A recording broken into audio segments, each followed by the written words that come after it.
Los dueños de la fábrica descubren que la gente consumía más chicha que cerveza y que los que más tomaban chicha eran los que vivían en la Perseverancia, que eran los empleados de Bavaria. Entonces hay una contradicción y empiezan a montarle una propaganda negra a la chicha, que la cárcel estaba llena de gente que tomaba chicha, que los grandes criminales eran porque tomaban chicha, que la chicha embrutecía, etcétera, etcétera. En el año 1888 llega el alemán Leo Kopp, dispuesto a montar una fábrica de cerveza.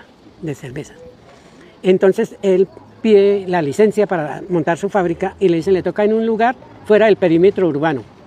Y le conceden en la finca llamada Altos de San Diego un lote. En ese lote él construye su fábrica, que iba desde la avenida 28 hasta la calle 32, y de lo que es hoy la carrera 13 a la avenida Caracas. Él empieza a buscar obreros y a capacitarlos, pero los obreros venían en ese momento de los extramuros de la ciudad. Recordemos que en 1888 la ciudad de Bogotá tenía 100.000 habitantes y el lugar que le adjudicaron a Leo Kopp estaba lejos del perímetro urbano. Correcto.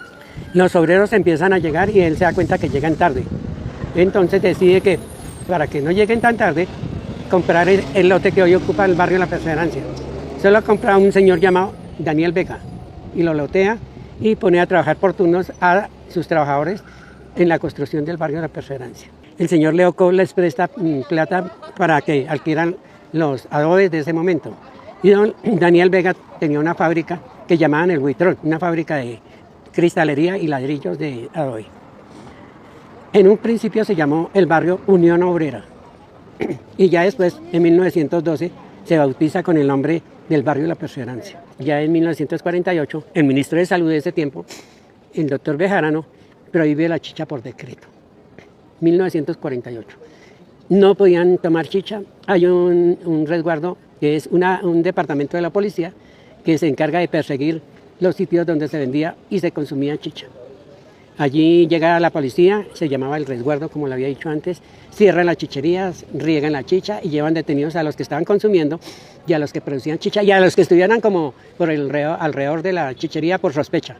Entonces la chicha empieza a desaparecer y ya en los años 80 había desaparecido, ya no habían chicherías, el sitio donde se vende la chicha, chicherías, pero prácticamente en la clandestinidad. En los años 84, 86, un grupo de los muchos que habían en Perseverancia, el grupo se llamaba Asociación Comunitaria Los Vikingos, decía así la historia del barrio de La Perseverancia. Recoge todas las entrevistas de las personas que conocían del tema, de cómo fue construido el barrio y toda su historia, pero esas entrevistas por lo general nos daban en una de las chicherías que todavía habían en la clandestinidad. Ahí se reunían los abuelos de ese momento y contaban anécdotas sobre el tema del barrio, de la chicha. Entonces ahí es donde logramos recuperar una cantidad de material y hacemos una cartilla que se llamó Perseverancia, un barrio con historia. Pero también nos damos cuenta de la importancia que tenía la chicha dentro del barrio, dentro de la ciudad y dentro del país, que era un elemento de identidad, la chicha, un elemento de identidad. Y cuando lanzamos el libro, el 9 de octubre de 1988, decidimos hacer un homenaje a las personas que nos habían regalado esas entrevistas y decidimos hacer el primer Festival de la Chicha junto con el lanzamiento del libro. Entonces se hace el Festival de la Chicha y la chicha, a partir de que se creía que estaba muerta, nos damos cuenta que estaba en estado de coma. Empieza a surgir nuevas chicherías y ya en este momento nadie recuerda que estuvo prohibida porque ya en este momento la gente la consume con toda la libertad en muchos de los barrios, muchos de los sitios turísticos. La mayoría de personas que vivían aquí tenían muchos nexos y muchos eran campesinos y en el campo pues era muy fácil hacer esa bebida que es muy rica. Aparte de eso, hacían una chicha que era de 7 granos, que son 7 cereales, arroz, trigo, frijol, etcétera, y eso lo utilizaban como un alimento, con una mogolla negra que no llevaba levadura y se llamaba la mogolla macaria. Mucha gente almorzaba con una chicha y con una mogolla macaria.